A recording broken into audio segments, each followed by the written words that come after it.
pandangan Anda terkait dengan kiriman ke Tempo? Apakah ini yang sedang melihat? Oh, ya, masak aja. Selama ini Oh iya, kepala babi ini. Para media, hati-hati. Kami mencatat kelakuan-kelakuanmu satu-satu. Awal. Para media, hati-hati. Kami mencatat kelakuan-kelakuanmu satu-satu. Guys, waspada operasi false flag ya. Operasi false flag adalah skenario serangan oleh pihak tertentu untuk menyalahkan pihak lain yang tidak berbuat. Misal, serangan ke Menara Kembar tahun 2001 silam itu diduga operasi false flagnya CIA untuk menyalahkan Irak agar Amerika bisa invasi ke Irak. Begitu juga kiriman kepala babi ke Tempo ini Oh iya, kepala sangat babi berbau ini. false flag ya guys. Pakai akal sehat kalian saja. Ya kali aparat atau badan intelijen sebodoh itu neror wartawan yang hasilnya cuma Siapa bentuk tadi citra yang pemerintah nerima, lebih buruk. Bang? Cuma orang Awal. tolol yang percaya kepala babi itu dikirim sama aparat. Jadi next time guys, use your head ya, pakai akal sehat kalian. Jangan mudah percaya sama sandiwara picisan lah.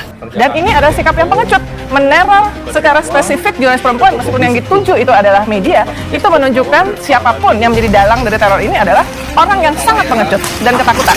Ya, teror kepada Tempo, teror kepada media yang selama ini kritis, itu menunjukkan bahwa ada pihak yang ketakutan karena pemberitaan media itu ada benarnya.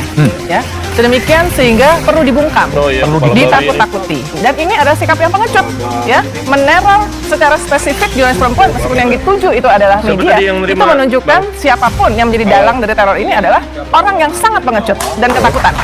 Pada 20 Maret lalu, Tempo dikirimi kepala babi yang kupingnya terpotong dari orang gak dikenal. Menanggapi hal ini, Istana mah santai, malah katanya dimasak aja babinya Sayangnya 3 hari kemudian Tempo kembali dikirimi teror, kali ini berupa 6 bangkai tikus dengan kepala yang terpenggal. Kalau dipikir-pikir, aksi ini mirip sama film Godfather ya, saat Don Corleone malah ngirim kepala kuda karena anak baptisnya ditolak main film. Yang disayangkan juga, teror kayak gini tuh bukan hal baru, terutama di zaman Orde Baru. Mendiang wartawan senior Peter Apollonius Rohi pernah menerima paket kepala manusia waktu bikin liputan khusus di koran Suara Indonesia mengenai peristiwa Petrus. Sebagai informasi, Petrus adalah peristiwa penembakan misterius terhadap orang yang dianggap kriminal pada 1982 hingga 1985 tanpa proses peradilan, jadi langsung dor aja gitu, dan menewaskan lebih dari 1.000 orang. Operasi ini dilatar belakangi keresahan Panglima Jenderal ABRI atau sekarang TNI kala itu. Peristiwa tersebut juga termasuk dalam 12 pelanggaran HAM berat yang Jokowi akui pada 2023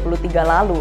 Masalahnya sekarang kan bukan lagi Orde Baru, kebebasan pers pun sudah dijamin oleh undang-undang. Kemerdekaan pers merupakan hak asasi warga negara, jadi segala macam upaya penyensoran gak seharusnya diperbolehkan. Pers pilar keempat demokrasi, yang gak cuma berguna sebagai pemberi informasi dan pendidikan ke publik, tapi juga alat kontrol sosial dan pengawas bagi lembaga eksekutif, yudikatif, dan legislatif yang rentan melakukan abuse of power alias seenaknya sendiri kalau bikin aturan main, yang penting nguntungin mereka sendiri walau nggak sesuai kebutuhan rakyat. Jadi, kalau mau ada di negara yang demokrasinya berkualitas, kebebasan persnya juga harus terjamin. Dan teror macam kepala babi dan tikus kayak gini mengancam kebebasan pers karena berpotensi bikin media-media mengurangi kritiknya supaya nggak diteror. Nah, kalau menurut kamu pelaku terornya siapa?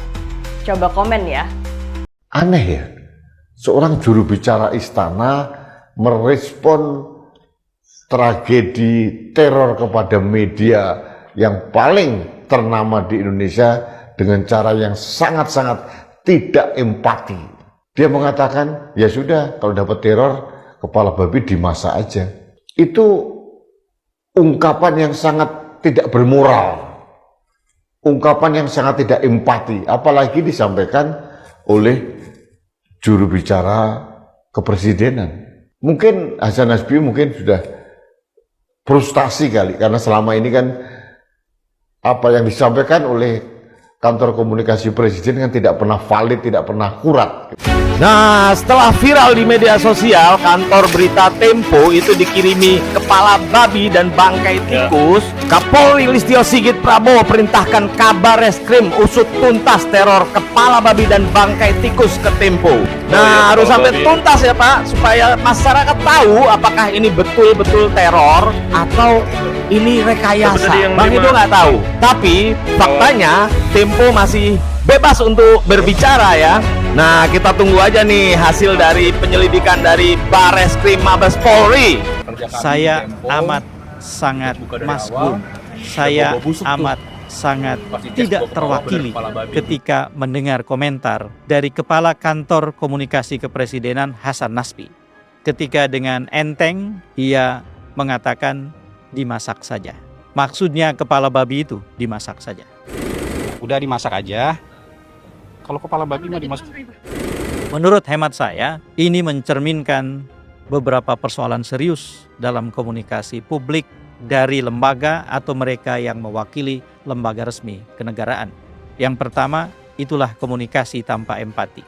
Ia tidak berempati bahwa di balik persoalan pengiriman paket yang sangat tidak layak itu, sesungguhnya ada isu yang amat sangat serius yang tidak bisa disikapi dengan enteng semacam itu. Ketiadaan empati dalam komunikasi publik, pejabat publik tidak boleh dibiarkan dan kita harus melawan dan bersikap tegas untuk mengatakan tidak pada jenis komunikasi semacam itu.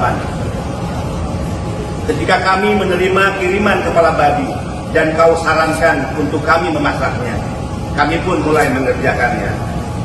Diawali dengan membersihkannya, lalu merebusnya dan membumbuinya. Dan setelah kami anggap cukup masak, di atas nampan kami pun menyajikannya di atas meja untuk disantap bersama. Aroma bumbu penyedap itu menggoda. Kepala babi yang kami masak siap untuk dilahap.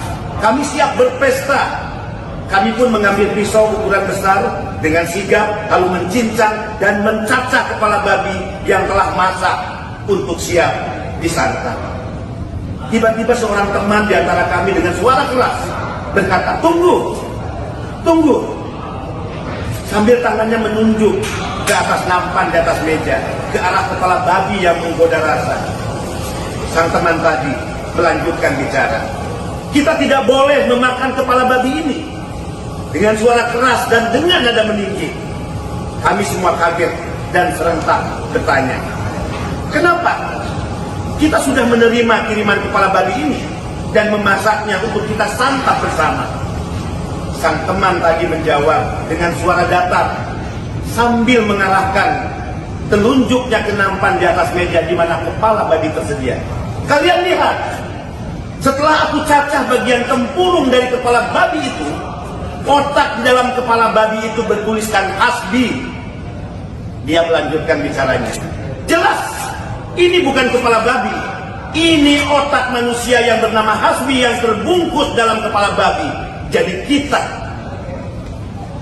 kita kirimkan saja kepala babi ini kepada pemiliknya. Karena dialah yang lebih halal untuk menyantapnya," kata temanku tadi. Semua yang hadir menganggukkan kepala tanda setuju sambil bergumam. Pantasan kita hanya disuruh untuk memasaknya, tapi kita tidak pernah disuruh untuk memakannya. Jakarta.